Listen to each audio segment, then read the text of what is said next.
La ville de Kalemi est maintenant sous alerte. Pourquoi? Parce que après, n'est-ce pas, la prise de la ville d'Ouvira par l'AFC M23, c'est maintenant sur Kalemi que tous les yeux sont rivés. Alors, vous savez très bien que depuis mercredi dernier, la ville d'Ouvira a été investie par l'AFC M23 et aujourd'hui, la menace plane maintenant sur Kalemi. Et d'ailleurs, aujourd'hui, dans l'avant-midi de ces vendredis, il y a eu quelques crépitements des balles. Alors, on va devoir revenir sur les dessous de cette situation un peu confuse de cette ville située dans les Grands Katanga, absolument. Donc, il faut comprendre que après Ouvira, c'est maintenant les Grands Katanga qui est dans les viseurs de l'AFC M23. Donc, autant dans la précédente production, celle que vous avez suivie, une production faite par Jenny Touali, par mon confrère Jenny Touali, vous avez essayé un peu de passer en revue la situation de ces matins ou de cet avant-midi au niveau de Kalemi. Autant dans cette nouvelle production, nous sommes censés vous donner l'évolution, n'est-ce pas, de la situation, parce que sur Web Info Télévision, c'est l'information en continu, c'est l'information précise et l'information à la pointe. Alors, il y a eu des évolutions sur les terrains, il y en a eu d'autres, n'est-ce pas, à Baraka et à Fizi, là où les FRDC sont partis se réfugier après avoir fui Ouvira sous le feu, n'est-ce pas, de l'AFCM 23. Donc, il y a eu aussi des évolutions de ces côtés-là. Mais nous allons surtout nous apaisantir sur un sujet très délicat qui vient une fois de plus frapper de plein fouet, n'est-ce pas, l'arène politique congolaise. Y a-t-il eu bradage ou non des ressources naturelles de la République démocratique du Congo, des minerais stratégiques de la République démocratique du Congo en faveur des États-Unis d'Amérique, n'est-ce pas, sur fond de son parrainage de la signature de l'accord de paix de Washington. Alors récemment, vous aviez d'ailleurs suivi tout sur Web Info Télévision, le président Paul Kagame et Félix Tshisekedi avaient signé un accord de paix à Washington. Alors, il y a une déclaration choc faite il y a quelques heures par le président Trump qui dit que, n'est-ce pas, le président congolais Félix Tshisekedi, entre autres, serait parti aux États-Unis pour supplier la paix en contrepartie des minerais stratégiques de la République démocratique du Congo. Alors, dans le cas de cette production, on va devoir débattre avec vous, très chers abonnés, parce que vous pouvez aussi interagir. Vous savez, c'est absolument la règle sur Web Info Télévision. Vous rejoignez, n'est-ce pas, notre barre de commentaires pour donner votre point de vue. Pensez-vous qu'il y a eu bradage des ressources naturelles, de minerais de la République démocratique du Congo au nom de la paix? Donc, pensez-vous que la signature de l'accord de paix qui a été faite au niveau de Washington a été conditionnée par un échange des minerais stratégiques de la République démocratique du Congo? Alors, c'est sur cette question qu'on va devoir tabler. On va devoir revenir sur les avis des uns des autres, notamment des avis de dignitaires congolais, des hautes autorités congolaises, en l'occurrence le président de la République, bien évidemment, Félix Tshisekedi, son ministre de la communication et porte-parole d'ailleurs du gouvernement, Patrick Mouyaya, mais également disons, sa ministre des Affaires étrangères, Thérèse Kayikwamba. Puis, on va devoir, n'est-ce pas, vous livrer une vidéo de Donald Trump où il est en train de dire quelque chose d'assez intéressant qui va devoir d'ailleurs vous donner de l'idée sur ce que nous sommes en train de dire dans le cadre de cette émission. Mais avant cela, on va devoir revenir sur une déclaration faite il y a encore quelques heures par la première ministre congolaise, n'est-ce pas, Judith Suminwa, qui vient de faire un communiqué relatif à la situation sécuritaire et à la prise d'Ouvira par l'AFC M23. Voilà en quelque sorte ce sur quoi tournera ces WAP décryptage sur Web Info Télévision. Nous vous prions de rester scotchés et de surtout interagir avec nous puisque cette émission CV interactive et surtout appuyez sur la cloche de notification pour ne rien rater de nos prochaines publications. Bienvenue très chers abonnés et surtout prenez place à bord.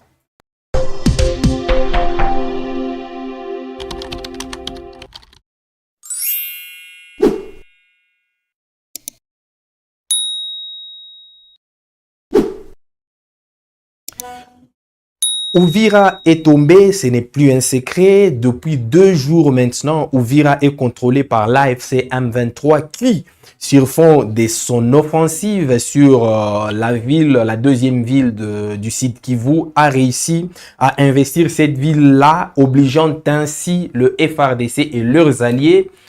Qui dit les alliés de FARDC dit évidemment les Wazalendo, mais également les forces burundaises. Donc les forces burundaises se sont retirées vers leur propre pays pour les uns, et pour d'autres ils sont partis dans les hauts plateaux. Là nous sommes en train de voir notamment Minembwe.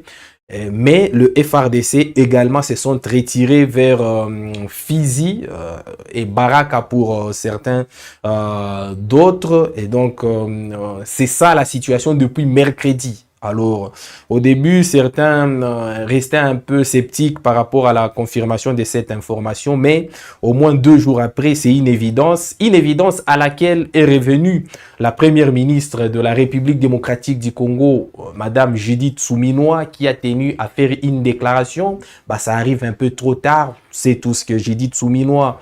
C'est pas quelqu'un d'expressif, c'est pas quelqu'un de, voilà, des chauds, c'est quelqu'un qui généralement reste calme dans son coin. Pourtant, c'est quand même la chef, n'est-ce pas, du gouvernement. Mais 2 jours après seulement la chute d'Uvira, qui n'a pas encore d'ailleurs été confirmée par les autorités congolaises, bizarrement, parce qu'on a suivi Patrick Mouyaya qui était en train de dire qu'il attendait encore des informations venant du gouvernement du gouverneur du Sud Kivu Pouroussi. Donc Mouyaya jusqu'à maintenant n'est pas encore informé de la chute ou disons de la prise de Uvira par l'AFC M23. Alors c'est quand même assez paradoxal qu'un ministre de la communication qui est censé être les citoyens les mieux informés de tout le monde, qui est censé aussi porter la voix du gouvernement, c'est quand même assez étonnant que jusqu'à maintenant, 2 jours après, il ne sait toujours pas si,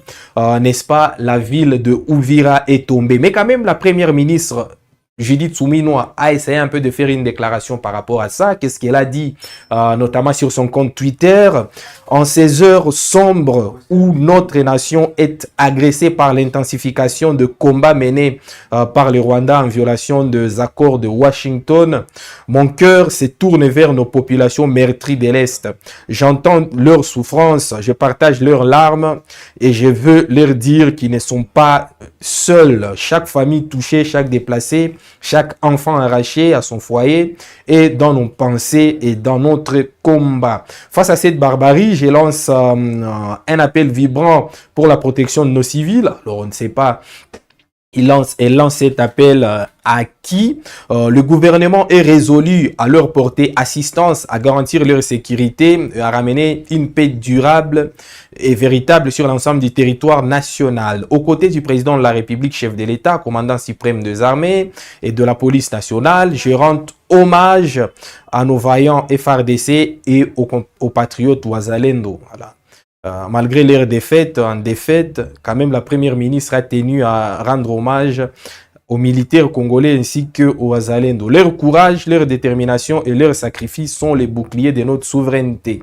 Ils défendent notre terre, notre dignité et notre avenir face à ceux qui refusent de respecter la paix. Aujourd'hui, plus que jamais, nous devons rester unis, solidaires et confiants, car malgré la douleur, malgré les épreuves, la paix reviendra et notre peuple se relèvera. Voilà donc le message de la première ministre Judith Suminwa qui se montre quand même solidaire vis-à-vis de populations de l'Est et de la République, mais également qui se montre attachée au FARDC qui, on les rappelle, manque presque de tout.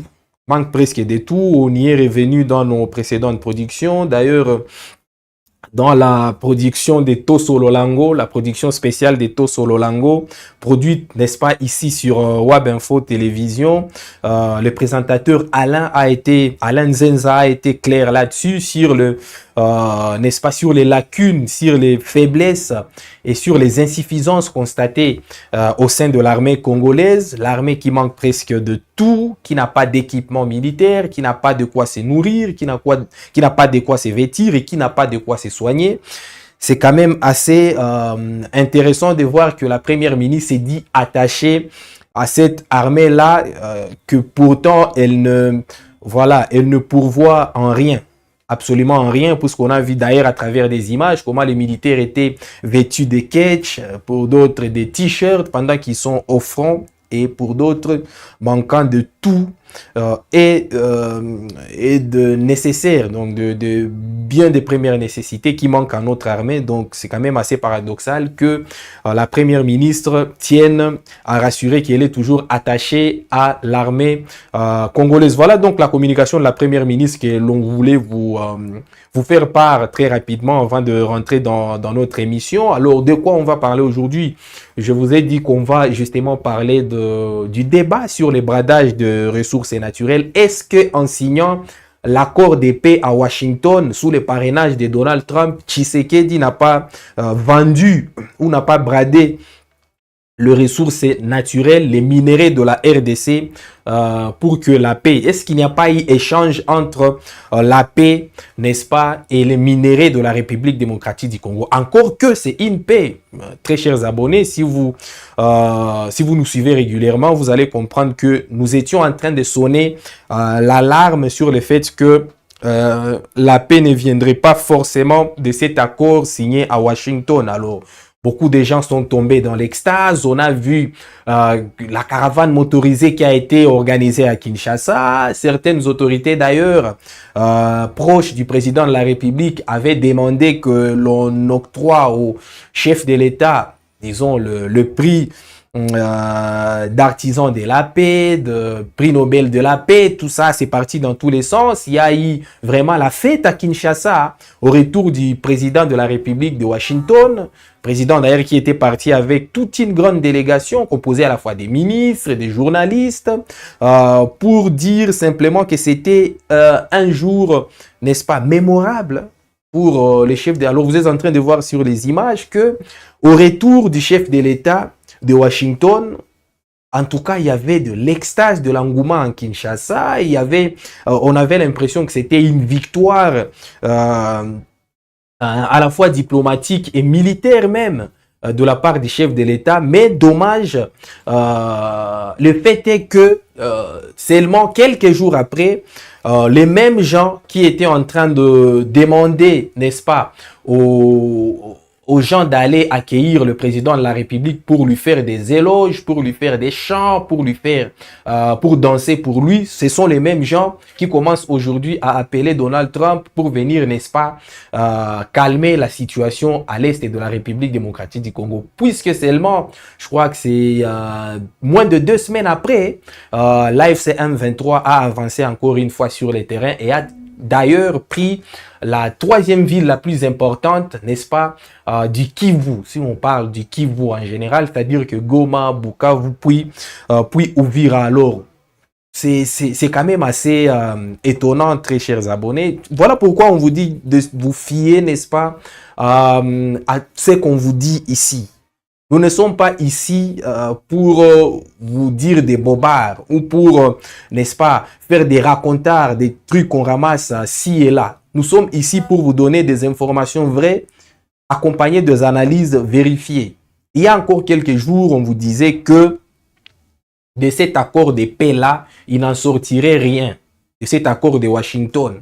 Puisque c'était vraiment de l'extase. On avait vu des gens chanter à l'honneur de Félix Tshisekedi, chanter à l'honneur du régime en place. Mais on vous avait dit, on vous avait prévenu que cet accord-là n'allait pas avoir de l'impact véritable sur les terrains, puisque, et c'est ce que les gens ne veulent pas comprendre, puisque l'AFC M23 s'est dit n'être pas concerné, s'est dit n'être pas parti même à ces accords-là. Donc l'AFC M23 s'est dit n'être pas lié aux accords dont elle n'est même pas signataire, puisque les signataires de cet accord-là sont le Rwanda, qui du reste nie le fait qu'il a des militaires au Congo, et la République démocratique du Congo qui crie haut et fort tous les jours que c'est le Rwanda qui est le maître du M23. Mais autant les Rwandais refusent d'être derrière les M23, autant les M23 également refusent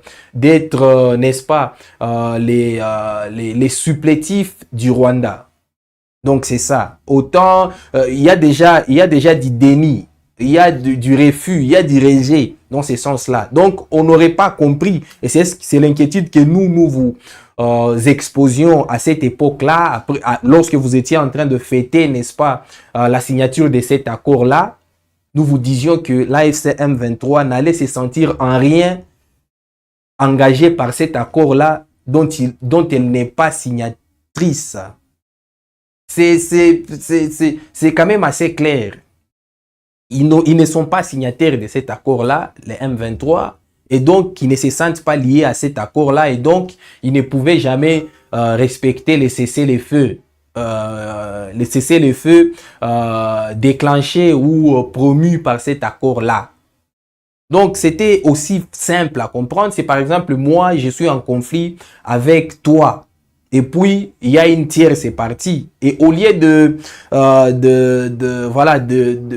dialoguer directement avec moi et de trouver un compromis avec moi, tu pars, n'est-ce pas, dialoguer avec une tierce partie qui, du reste, ne se reconnaît pas dans les conflits. Donc, c'est à la fois une perte d'énergie, une perte de temps, mais également une perte de ressources parce que rien que pour faire voyager l'énorme délégation que le président Tshisekedi avait charrié pour aller signer à Washington. Je rappelle qu'il y avait des ministres, il y avait des parlementaires, il y avait les membres de son propre cabinet, il y avait de journalistes. Il ne manquait plus que des artistes pour aller finalement agrémenter cette soirée-là.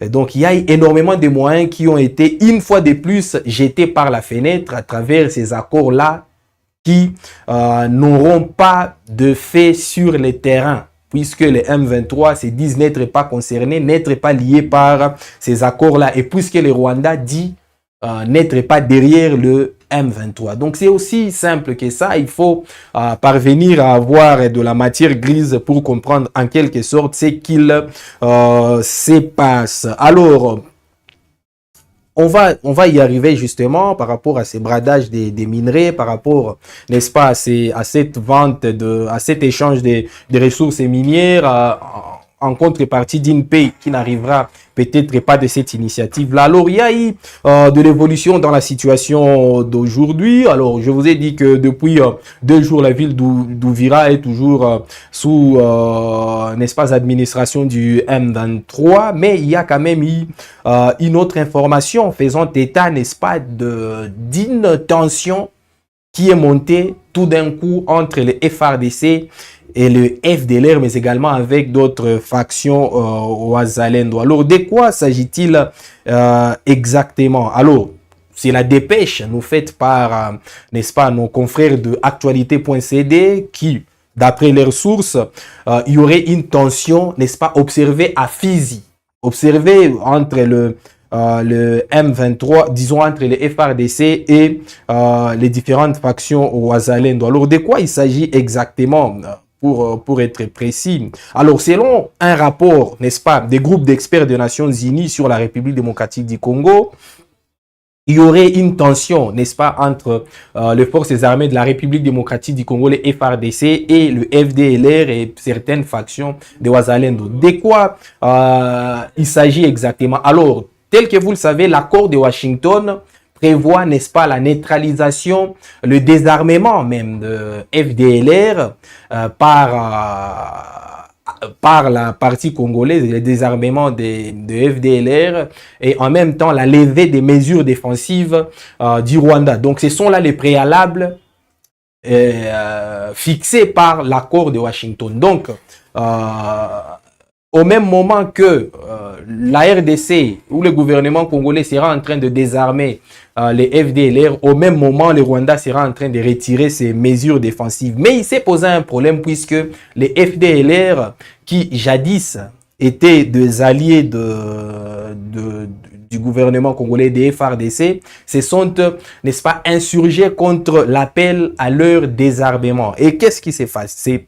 Alors, je vais essayer un peu de vous lire un passage, n'est-ce pas, d'un rapport même de groupe d'experts des Nations Unies. Qu'est-ce que ce rapport dit? Alors, afin de démontrer l'engagement de la République démocratique du Congo envers le processus de paix et de mettre en œuvre les CONOPS, le FRDC ont publié un communiqué le 10 octobre 2025, c'est-à-dire la même date qui a vu les M23 prendre, n'est-ce pas, la ville d'Ouvira. Ce communiqué appelait, n'est-ce pas, appeler les FDLR à désarmer et à se rendre à l'armée, n'est-ce pas, avertissant que les refus d'obtempérer entraîneraient un désarmement forcé. Donc, si les FARDC avaient dit aux FDLR de désarmer, sinon, ils les seraient par force alors. Les éléments des FARDC et les populations locales ont été invités à cesser toute collaboration avec les FDLR. L'annonce a déclenché des tensions entre les FARDC et les FDLR ainsi qu'entre les FARDC et certaines factions Wazalendo. Voilà la tension dont j'étais en train de vous parler. Une tension qui, par la suite, a déclenché un échange de tirs quasiment. Des affrontements entre le FARDC et les différentes factions Wazalendo. Voilà en quelque sorte la tension qui a explosé, mais cette tension-là a eu maintenant de l'impact visible sur les terrains dans l'avant-midi de ce vendredi, puisque c'était vraiment tendu à Baraka. Alors à Baraka, si vous nous aviez suivi très bien, c'est là que les FARDC et les Wazalendo qui ont fui les combats à Uvira sont partis se réfugier. C'est à Baraka et à Fizi. Alors, à Baraka, il y a eu tension entre, n'est-ce pas, les FARDC et les Wazalendo qui sont partis se réfugier là-bas. Pourquoi? Parce que les Wazalendo auraient tenté de désarmer les FARDC. Alors, c'est quand même assez paradoxal que les supplétifs de l'armée essaient de désarmer l'armée. Ce n'est qu'au Congo où on peut voir ce genre d'histoire. Alors, selon les sources d'actualité.cd, toujours là, nous sommes en train de citer nos confrères d'actualité.cd, cette situation est consécutive à l'initiative des miliciens Wazalendo de désarmer les militaires qui affluent massivement à Baraka après avoir décroché à Uvira. Les tirs localisés dans la partie sud de la ville de Baraka, précisément dans le quartier Monge, commune de Katanga, ont duré près d'une heure et ont cessé vers midi, heure locale. Outre les militaires FARDC, des soldats burundais arrivent aussi en grand nombre à Uvira après la défaite. Arrive en grand nombre à Baraka après la défaite à Uvira. Les activités restent suspendues dans la ville de Baraka depuis la matinée. Les écoles n'ont pas fonctionné, les parents ont préféré garder leurs enfants à la maison, les boutiques, magasins, transports en commun, marchés sont paralysés. Les autorités gouvernementales du Sud Kivu, qui sont pour la deuxième fois des déplacés après avoir fui Bukavu et Uvira, lancent un appel au calme. Jean-Jacques Elakano, vice-gouverneur du Sud Kivu, a souligné que les rebelles ne fouleront jamais les sols des Fizi. Voilà en quelque sorte la générique. Les mêmes qui disaient que les rebelles ne fouleront jamais leurs pieds à Goma, les mêmes qui disaient que les rebelles ne fouleront jamais leurs pieds à Bukavu, les mêmes qui disaient que les rebelles ne fouleront jamais leurs pieds à Uvira, sinon ils y perdraient complètement leur vie. Les mêmes disent maintenant aujourd'hui, c'est le vice-gouverneur du Sud Kivu qui dit que les rebelles, cette fois, les FARDC sont déterminés, ils n'arriveront pas à Fizi. C'est ça, en quelque sorte, la position du vice-gouverneur du Sud Kivu qui a fui, je le rappelle, 2 fois maintenant. Il a fui d'abord à Bukavu avant de fuir à Uvira. Et puis, là, il se retrouve à Fizi et il dit que les rebelles, cette fois, n'arriveront jamais à Fizi. Donc, c'est quasiment la générique. Donc, c'est ça la situation qu'il y a à Fizi. Il y a encore une fois escarmouche. Il y a affrontement entre, n'est-ce pas, les FARDC et les Wazalendo parce que les Wazalendo veulent désarmer les FARDC. Alors, le conflit entre les Wazalendo et les FARDC ne date pas d'aujourd'hui. C'est un conflit qui remonte parce que les Wazalendo se disent être les plus aptes à protéger, disons, à faire face au M23 quand les FARDC sont devenus spécialistes en repli stratégique.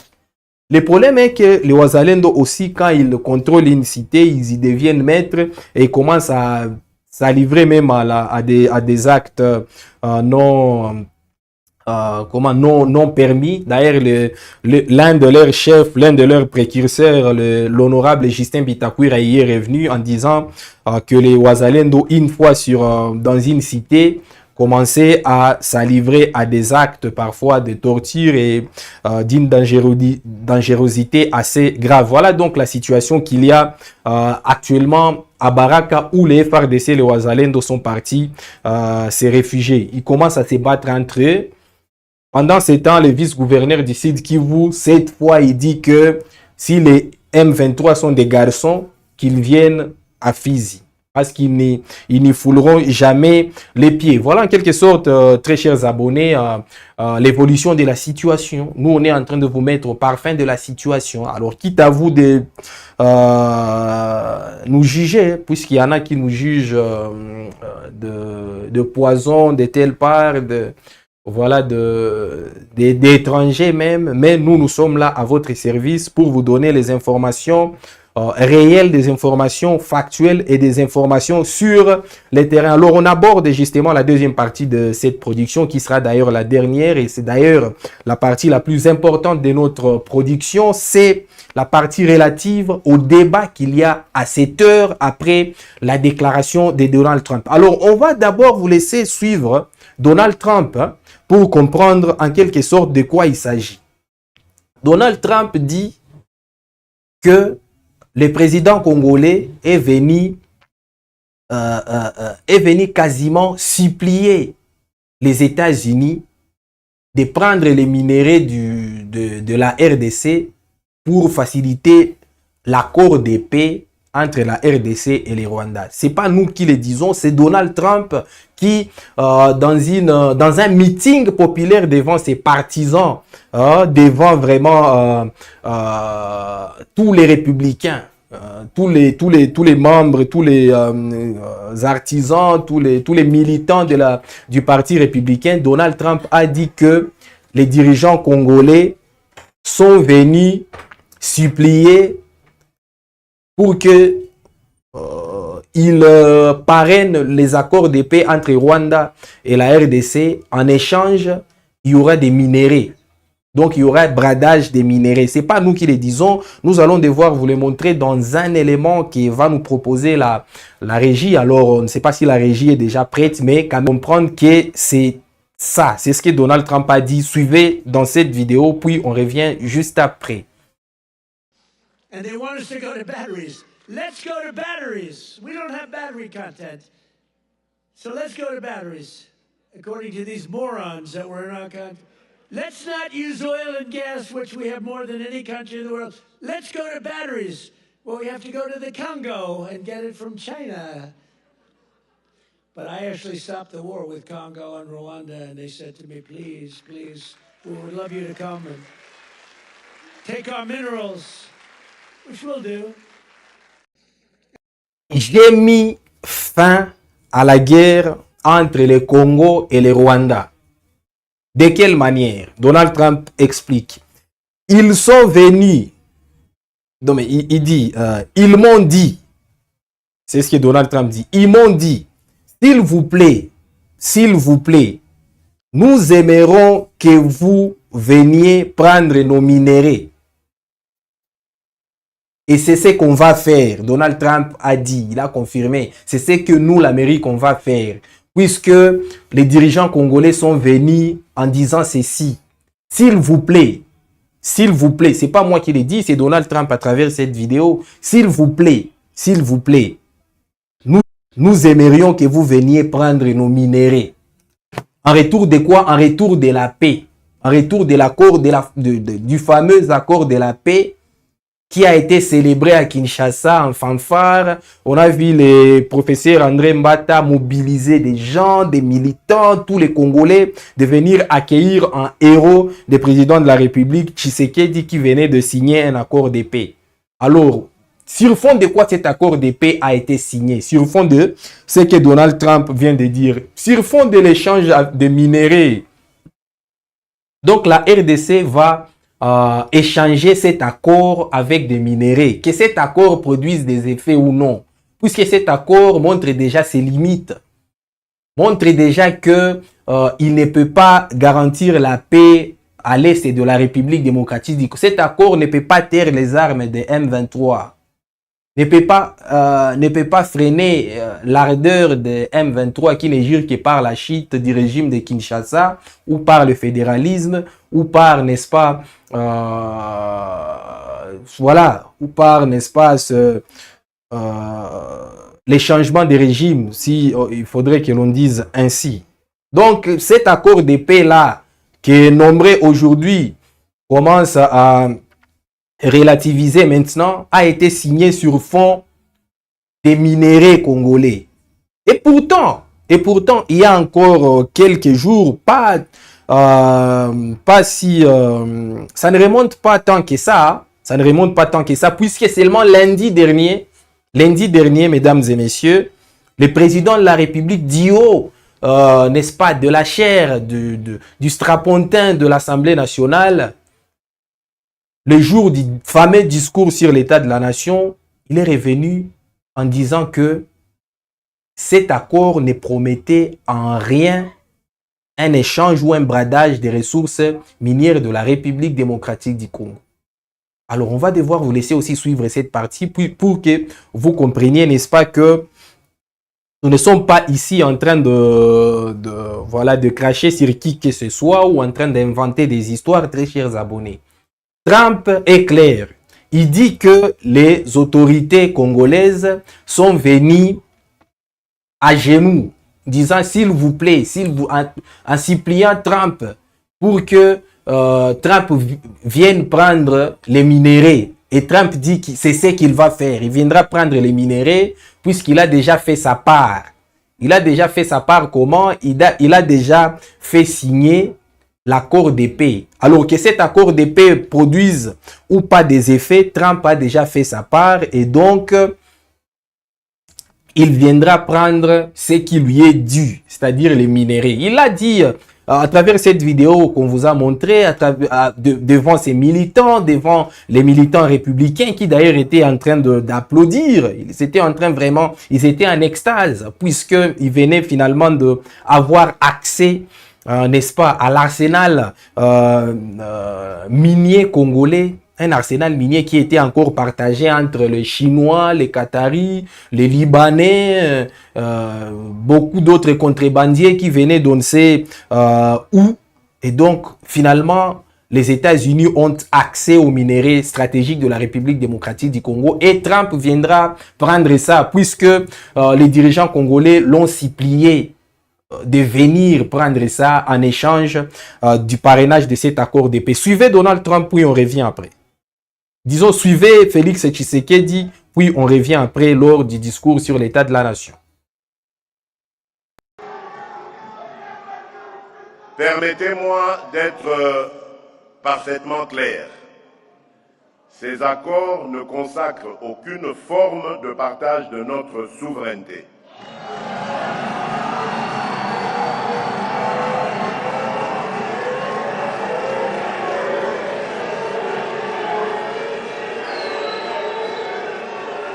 Je disais, permettez-moi d'être parfaitement clair, ces accords ne consacrent aucune forme de partage de notre souveraineté.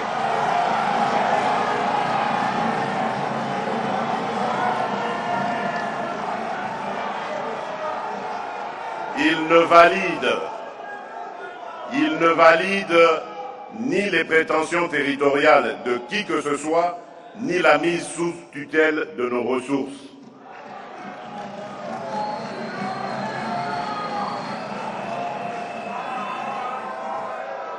Il ne saurait non plus être interprété comme une amnistie déguisée des crimes perpétrés contre notre peuple.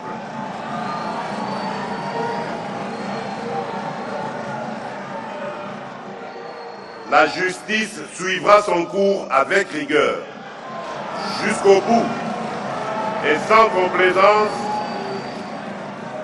afin d'honorer la mémoire de celles et ceux injustement tombés du fait de cette agression. Nous assumons ces accords comme des leviers stratégiques au service d'une paix juste et vérifiable. Non comme une concession, mais comme l'expression d'une volonté ferme de conjuguer l'efficacité de notre défense à la puissance de notre action diplomatique. Donc, le président Tshisekedi qui dit que ces accords ne consacrent en rien le bradage de ressources naturelles ou des minerais de la République démocratique du Congo, un avis que ne partage pas Donald Trump qui dit que Tshisekedi est venu, n'est-ce pas, à la Maison Blanche pour supplier au président américain de venir prendre des minerais en RDC. Et c'est ce que d'ailleurs le président américain envisage venir faire. En échange de quoi, Félix Tshisekedi a proposé au président américain de venir prendre des minerais du Congo en échange de cet accord de paix-là qui a été signé avec le Rwanda. Alors, ce n'est pas que le président de la République, qui est d'ailleurs venu souvent sur, voilà, sur ça, qui dit tous les jours que cet accord de paix-là, un accord de paix qui n'a jamais été mis, n'est-ce pas, à l'attention du peuple congolais, l'a toujours dit que ça ne consacrait pas le bradage de ressources minières de la RDC. Alors, Thérèse Kayikwamba, la ministre des Affaires étrangères de la République démocratique du Congo, elle aussi avait, il y a encore quelques jours, déclaré la même chose, que cet accord ne constituait en rien le bradage des ressources minières de la République démocratique du Congo. À travers une interview qu'il a eue à la radio-télévision congolaise, Thérèse Kayikwamba avait déclaré que cet accord n'est consacré en rien, n'est-ce pas, le bradage des ressources minières de la République démocratique du Congo. Et pourtant, le président Donald Trump, dans son arrogance que tous on connaît, dans son égocentrisme, l'égocentrisme d'un président, n'est-ce pas, suprémaciste, mégalomane aussi, a dit en des termes creux, disons en des termes crus, que les autorités congolaises étaient venues supplier pour qu'ils viennent prendre les minerais de la RDC en échange de cet accord de paix-là. Alors, suivez aussi Thérèse Kayikwamba, qui est restée dans la même générique que son patron, le président de la République, Félix Tshisekedi.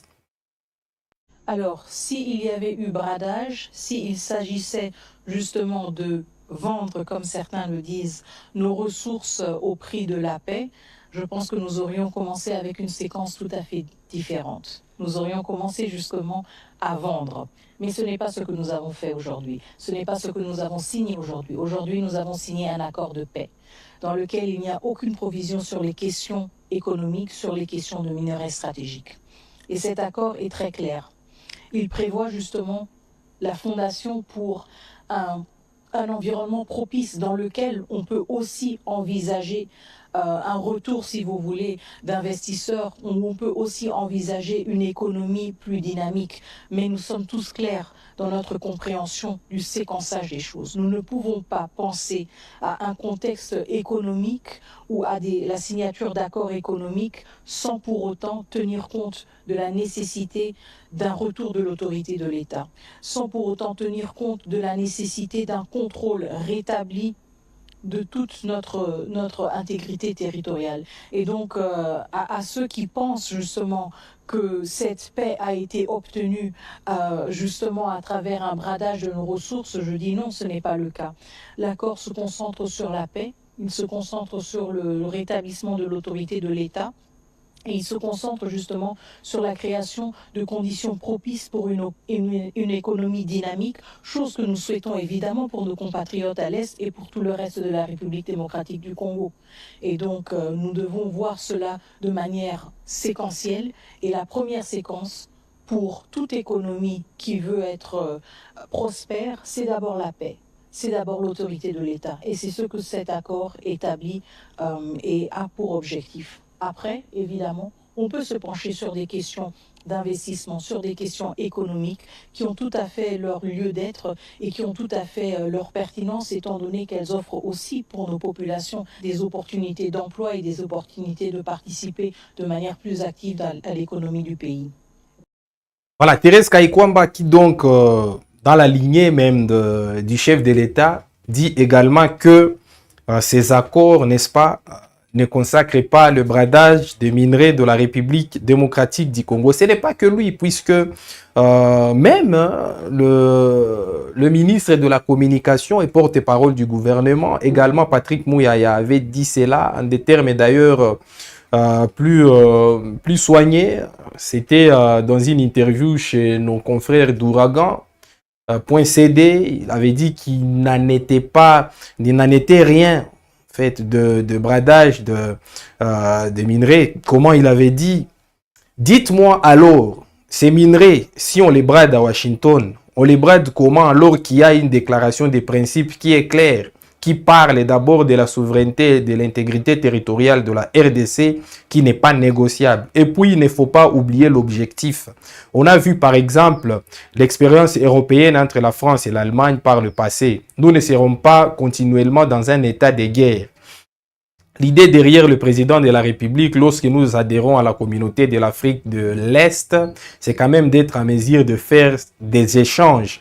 Et dans ce qui se prépare ici, l'idée c'est d'abord la paix, non pas seulement une paix de façade, parce que les gens ne se rendent peut-être pas compte de la complexité du processus en cours. Si nous réussissons le processus en cours actuellement, on sera en mesure d'apporter des réponses à une crise qui dure depuis 30 ans. Concession à faire, sur quel point, s'interroge le ministre de la Communication Patrick Mouyaya. Nous, on n'a pas de concession à faire pour ce qui concerne le respect de notre intégrité territoriale. Donc, pour Mouyaya, il n'y avait rien à donner aux Américains, rien à donner à qui que ce soit pour l'intégrité territoriale de la RDC. On va concéder sur quoi? On ne concédera sur rien. Quelle concession on va faire? On a la souveraineté de nos mines. Quelle concession vous pensez qu'on peut faire sur la souveraineté de nos mines?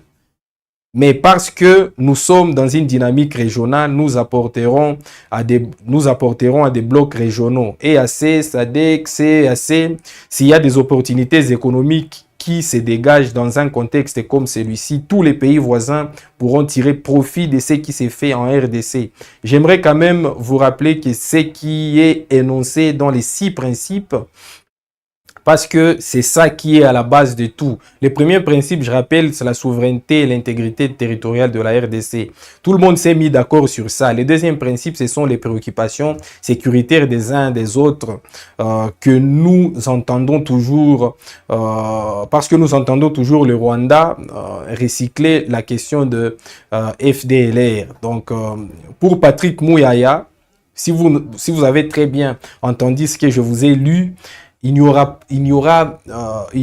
pas de concession des minerais pour qui que ce soit, même pour les Américains. Donc, Donald Trump est en train en quelque sorte de dire des mensonges en disant que les dirigeants congolais sont venus, n'est-ce pas, supplier le président américain de venir, n'est-ce pas, prendre les minerais de la RDC en échange de l'accord de paix. C'est ce que Donald Trump a dit. Alors on ne sait pas si ce sont nos autorités qui mentent ou c'est Donald Trump qui ment. Mais si c'est Donald Trump qui ment, pardon. Mais la seule évidence qui se dégage en politique est qu'il n'y a rien pour rien. Les Américains ne se sont pas investis dans l'accord de paix entre le Rwanda et la RDC simplement parce qu'ils aiment la RDC ou ils aiment le Rwanda ou simplement parce qu'ils veulent qu'il y ait la paix à des centaines de milliers de kilomètres de chez eux. Les Américains n'aiment pas les Congolais au point de venir faciliter, n'est-ce pas, la paix. Les Américains sont là d'abord pour leurs propres intérêts. Et Donald Trump, d'ailleurs, qui prône la fameuse American First, l'Amérique d'abord, pour le dire en français, ne peut pas simplement, du fait de l'amour qu'il porte pour les Congolais, venir se faire l'artisan de la paix en RDC. Non, Il y est pour ses intérêts. Et donc, si Donald Trump a bien parrainé cet accord de paix entre la RDC et le Rwanda, c'est qu'il y a certainement un retour. Et quel est ce retour? Ce retour, c'est justement ce que Donald Trump a essayé un peu de dire lors du meeting qu'on vous a fait voir. C'est qu'il y a des minéraux au Congo qui lui ont été promis. Ce n'est pas un secret. D'ailleurs, dire que Donald Trump est venu accompagner l'accord de paix entre la RDC et le Rwanda simplement parce qu'il aime le Congo ou parce qu'il aime le Rwanda, c'est faux. Pour ceux qui s'y connaissent en matière de politique internationale, ils savent très bien la politique internationale de Donald Trump. Là où il n'y a pas des intérêts des Américains, il n'y fourre jamais son nez. Il n'y va jamais. Il est partout où il y a les intérêts des Américains. Voilà un peu l'arrogance avec laquelle Donald Trump est en train de s'exprimer pour révéler en quelque sorte les dessous de cet accord de paix. Voilà pourquoi il s'y était investi. Il avait invité les présidents congolais et rwandais à la Maison Blanche. Il leur avait tendu la main, tous les protocoles, autant de dépenses, tout ça, tout ça. C'est pas parce que Donald Trump aime le Congo. Ou c'est pas parce que Donald Trump veut que la RDC puisse déjà se redynamiser du point de vue sécuritaire. Mais c'est parce que simplement Donald Trump est en train de chercher, n'est-ce pas, les intérêts des Américains. Et les intérêts des Américains au Congo, ce sont les minerais qui jadis étaient encore bradés aux Chinois, aux Libanais, aux contrebandiers de je ne sais où. Donc aujourd'hui, à travers, n'est-ce pas, le parrainage simple de cet accord, Donald Trump vient d'avoir accès aux minerais de la République démocratique du Congo. Et pas n'importe lesquels, puisqu'on dit des minerais stratégiques qui viennent d'être bradés aux Américains. Et Donald Trump, pour finir d'ailleurs sa fameuse, ce n'est pas une blague, sa fameuse phrase, il dit que c'est ce qu'ils ont voulu, c'est-à-dire les autorités congolaises, et nous, Américains, on va les faire. Donc d'ici là, les Américains vont venir prendre ce qu'il leur est dit. Ce qu'il leur est dû par, n'est-ce pas, la supplication qu'il est en train de dire ici des autorités congolaises. C'est ça. C'est ça la réelle politique qui prône Donald Trump. C'est un fin politicien réaliste, économiste de surcroît, commerçant. Il ne peut rien faire pour rien. C'est qu'il y a eu certainement quelque chose qui lui a été promise. Et cette chose-là, c'est sûrement ce qu'il est en train de dire, les minerais stratégiques. Alors qu'on arrête de dire aux gens, il ne s'agit en rien de bradage des matières premières, tout ça de la République démocratique du Congo. Mais Donald Trump vient de dire ouvertement de quoi il s'agit, qu'il s'agit des minerais contre la paix. Et les autorités de Kinshasa sont allées s'y plier à Washington pour avoir la paix et en échange, ils donneraient des minerais. Alors, on attend peut-être la réponse du gouvernement congolais, on attend la réaction de Patrick Mouyaya parce que cette déclaration de Donald Trump est à la fois humiliante pour les dirigeants congolais, mais également un véritable affront. Une trahison contre le peuple congolais qui ne vit que de ces minerais, de ces ressources naturelles. Alors, je vais devoir finir avant de finir avec un conseil d'un personnage politique qui n'est peut-être pas le mieux placé pour faire des conseils. C'est Lambert Mende qui, en son temps, lorsque le régime passé faisait face à de telles réalités, disait ceci. Si l'on voit un lion déborder de gentillesse, là il fait allusion aux États-Unis. Si on voit un lion déborder de gentillesse à l'approche d'un troupeau de brebis c'est nous, Congolais, il faut s'en méfier, car cela n'est pas l'expression de l'amour. C'est ce que j'étais en train de vous dire. Donald Trump ne s'investit pas dans la paix en RDC, tout simplement parce qu'il aime la RDC. Il n'a pas l'amour pour la RDC. Il sait ce qui lui est dû en RDC, il sait ce qu'il gagnera à travers, n'est-ce pas, ses parrainages. Ce n'est pas l'expression de l'amour qu'il éprouverait envers les troupeaux, mais plutôt celle d'un appétit vorace, dissimulé derrière un simulateur de compassion qui cache mal sa réputation de prédateur. Et lorsqu'un prédateur se met à jouer au vigile et au protecteur dans la proximité de la bergerie, il revient aux bergers de les redoubler de vigilance. Donc, il revenait aux dirigeants congolais de se poser la question de savoir pourquoi Donald Trump veut vraiment s'investir dans la recherche de la paix en RDC. Encore que Donald Trump a dit que ce n'est pas lui qui est venu vers les Congolais, mais ce sont les autorités congolaises qui sont venues vers lui avec des supplications, en lui brandissant notamment des minéraux, en lui demandant, n'est-ce pas, de venir prendre les minéraux en RDC contre la paix, contre cet accord de paix-là. Donc, en quelque sorte, c'est les conseils devenus d'ailleurs légendaires de l'ancien ministre de la Communication, Lambert Mende, que je voulais vous partager aujourd'hui, très chers abonnés, pour comprendre de quoi il s'agit au juste. De quoi il s'agit au juste. Autant les autorités congolaises disent n'est pas brader, n'est-ce pas, les minerais stratégiques de la RDC, autant Donald Trump a dit hier que les mêmes autorités congolaises sont venues à la Maison Blanche en suppliant à genoux, s'il vous plaît, venez prendre nos minéraux et en retour, faites-nous signer cet accord de paix. Un accord de paix qui n'a aucun effet sur le terrain. Alors, on va devoir lire différents commentaires avant de finir, n'est-ce pas? Benjamin Moloni qui dit: si la FC M23 n'a pas signé cet accord, le Rwanda a signé, c'est pourquoi il doit retirer ses militaires dans notre territoire.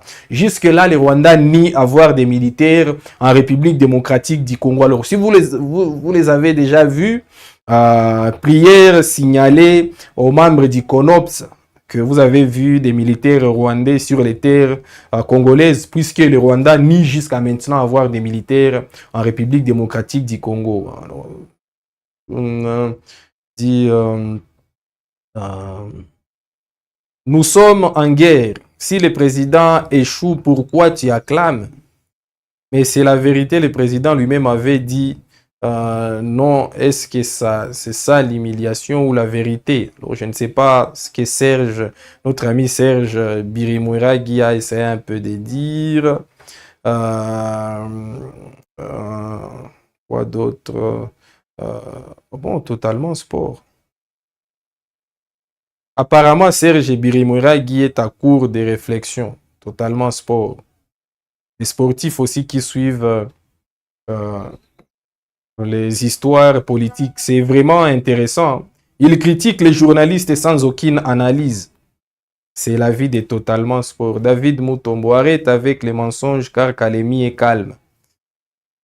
Justement, David Mutombo est visiblement à 2000 km de Kalemi et c'est très difficile pour lui de comprendre qu'il y a eu des crépitements de balles à Kalemi et qu'il y a eu tentative de évasion dans une prison de Kalemi. D'ailleurs, les prisonniers ont brûlé une partie de la prison pour essayer de fuir. Tu es fou. Tshisekedi, c'est un vrai patriote, un homme intelligent depuis 30 ans. Kagame n'avait pas eu une personne qui va lui contrer sauf Tshisekedi. Ah, okay.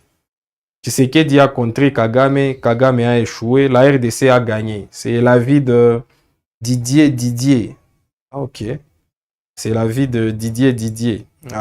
Martha Chako. Kalemi ne tombera jamais. Arrêtez d'être des prophètes des malheurs pour la RDC.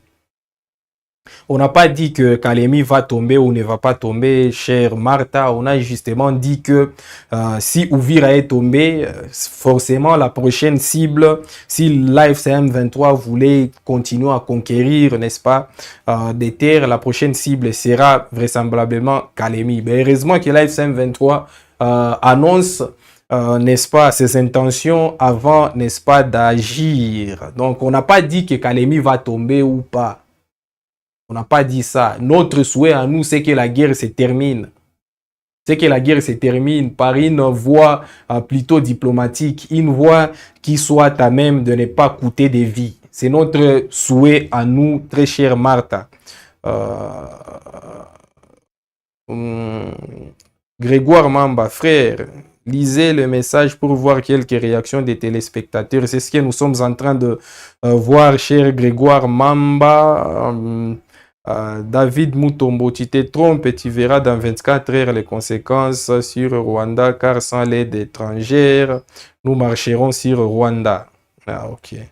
Grégoire Mutombo, qui est décidément prêt à marcher sur le Rwanda. Didier Nyans qui dit « Je voudrais juste savoir, Paul Kagame nommera qui président du Congo une fois l'armée rwandaise à Kinshasa entre Kabila, Bisimwa, Makenga et Nanga ?» Ah, là, en tout cas, on n'en sait rien, très cher Didier. Et on espère que vous avez des informations à nous donner quant à Seniship Selo qui dit Ponanini Mikolo Nyoso Kagame Azomboma. C'est compliqué ces messages. Il fait semblant de ne pas lire. David Mutombo, c'est lui qui a dit qu'il marchera sur le Rwanda d'ici là. On espère qu'on lui souhaite bon courage, David Mutombo, dans son initiative. Didier Nyans qui dit pourquoi Félix Tshisekedi bénéficie des avantages de l'État pendant que Goma, Bukavu, Bunagana, Uvira sont tombés aux mains des Rwandais. Nous sommes des idiots bisoba congolais. Bon, ça c'est l'avis de Didier, c'est la question, c'est l'interrogation de Didier Nyans. John Azer qui dit bonjour, je suis à Kalemi.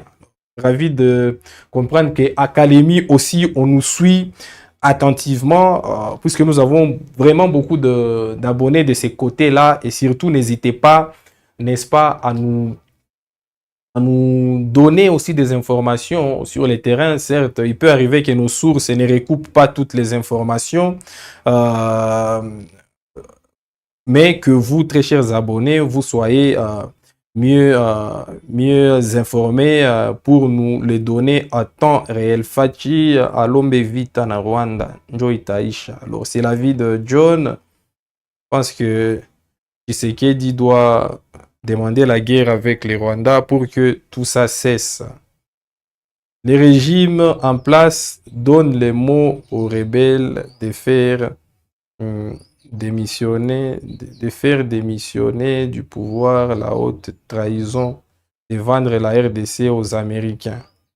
Alors, on ne sait pas exactement ce que voulait dire notre ami Michel Nawej, que nous saluons d'ailleurs, tout comme tous ceux qui ont, n'est-ce pas, fait leurs interventions dans le cadre de cette production sur Web Info Télévision, une production qui arrive à sa fin. Une production qui va laisser place à une autre production beaucoup plus chaude, des actus chaudes qui vous arrivent dans quelques instants où l'ensemble de la rédaction de Web Info Télévision va devoir revenir sur les actualités marquantes de toute la semaine.